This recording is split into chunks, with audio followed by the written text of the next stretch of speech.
Ma sicuramente è una cosa che lì per lì non pensi, è una cosa che viene spontanea, magari. So qualità magari che ha ogni singolo giocatore, una delle mie qualità ecco, è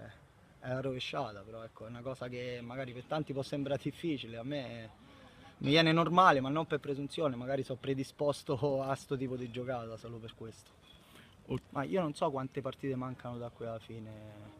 Ma se ne mancano 5 e vogliamo vincere tutte e 5, se ne mancano 10 e vogliamo vincere tutte e 10. Non guardiamo tanto il record, guardiamo partita dopo partita e andiamo in campo sempre per vincere e la squadra ce lo permette perché siamo una squadra forte, fino a prova contraria la più forte di tutte, perché so 3 anni che siamo lì sopra, quindi c'è poco da aggiungere, ecco, andiamo in campo sempre con